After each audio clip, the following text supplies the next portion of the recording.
ముద్రగడ నుంచి పవన్ కళ్యాణ్ ఆ పార్టీ మొత్తం కాపులందరూ ఆ పార్టీ వెనకాల పవన్ కళ్యాణ్ వెనకాల ఉన్నారు అనుకున్నారు. వాళ్ళందరినీ కాదని అంబటి రాంబాబుని వైపు వీళ్ళందరూ వచ్చే అవకాశం నిజంగా ఉందా?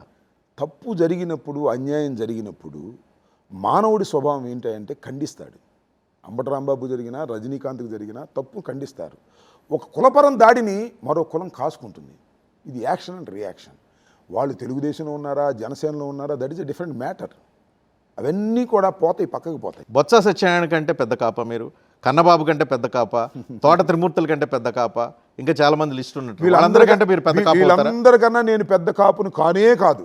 కాకపోతే నా మీద దాడి జరిగింది కాబట్టి నా మీద సింపతి వస్తుంది. వాళ్ళ మీద దాడి జరిగినా కూడా అట్టాకి సింపతి. అంబటి రాంబాబు నోటి చలవ వల్ల అంటే నేను దోలాలేను చలవ వల్ల జరిగిన తప్పులన్నింటినీ కాపు కులం మొత్తం ఎందుకు ఓన్ చేసుకోవాలి?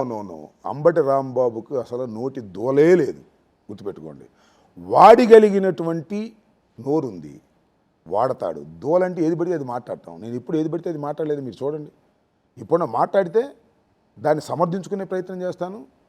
నాకు ఎవరో ఇంకొక ఆయన కూడా అన్నాడు, నీ రెడ్ బుక్ నా కుక్క కూడా లెక్క చేయదంటే అది నోటి దొల కాదా అని. అది నోటి దొల కాదు, it is a political statement. ఇప్పటికీ చెప్తున్నా, లోకేష్ రాసిన రెడ్ బుక్ నా కుక్కలు కూడా లెక్క చేయమని చెప్పా. ఆ రోజుని చెప్తున్నా. ఇలాంటి చేసి కదా ఇలాంటి ప్రాబ్లమ్స్ అన్ని ఇంటి మీదకి దాడులు తెచ్చుకుంటున్నారు, జైలుకు పోతున్నారు.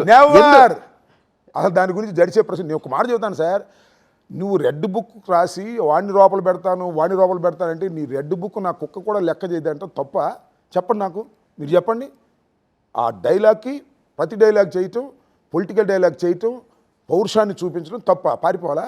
రెడ్ బుక్ చూసి మేము గడగడ వణిగిపోవాలా? జైల్లో పెట్టి కింద కూర్చోబెట్టి మా కాళ్ళు పగాలు ఇస్తే గడగడ వణిగిపోవాలా? ప్యాస్ పోసుకోవాలా? మేము సచ్చే బతికేయండి. రెడ్ బుక్ లేదు, మరొక బుక్ లేదు. ఏ బుక్కునైనా వ్యతిరేకిస్తాం, చట్ట ప్రకారంగా ముందుకు వెళ్తా ఉంటాం తప్ప. సేమ్ రివర్స్ మిమ్మల్ని క్వశ్చన్ అడుగుతాం. మీరు డిజిటల్ బుక్ అని చెప్పి ఇప్పుడు జిల్లా వారీగా ఏదో బుక్ రాస్తున్నారు, బుక్ పెడుతున్నారు. మీరు బుక్ చూసి వణికిపోవాలా? తెలియదు. ఎవడు వణిపోమన్నాడు? వణిగిపోమాకమన్నాడు, ధైర్యంగా ఉండమన్నాడు. ఇవి కదన్నాడు. డిజిటల్ బుక్ మేము రాసుకుంటున్నాం. మా నాయకుడు చెప్పాడు, ఎవరైతే తప్పు చేశారో అందరూ రాసుకోండి, అధికారంలోకి వచ్చిన తర్వాత వాటన్నింటినీ కూడా చట్ట ప్రకారంగా మీరు గుర్తుపెట్టు, చట్ట ప్రకారంగా వాళ్ళ మీద యాక్షన్ తీసుకుంటామని చెప్పాము. వీళ్ళు చట్ట ప్రకారంగానే తీసుకున్నారా? చట్టమే కదా, చట్ట ప్రకారమే కదా మీరు లోపల వేసింది.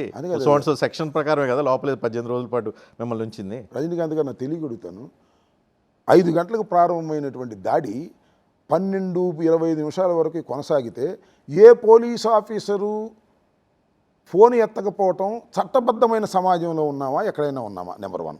2, 7 గంటల సేపు తెలుగుదేశం పార్టీకి సంబంధించిన రౌడీలనండి, గ్యాంగ్ అనండి, నాయకులనండి అక్కడ విధ్వంసం చేస్తుంటే చుట్టూరా పోలీసులు చిత్రాన్ని చూసినట్టు చూస్తాం అనేది చట్టబద్ధంగా జరిగిందంటారా? ఈ 2 చట్టబద్ధంగా జరిగిందంటే శభాష్, ఈ చట్టాన్ని మెచ్చుకున్నాం, ఈ పరిపాలన మెచ్చుకున్నాం. మాకు ఏ విధమైన అభ్యంతరం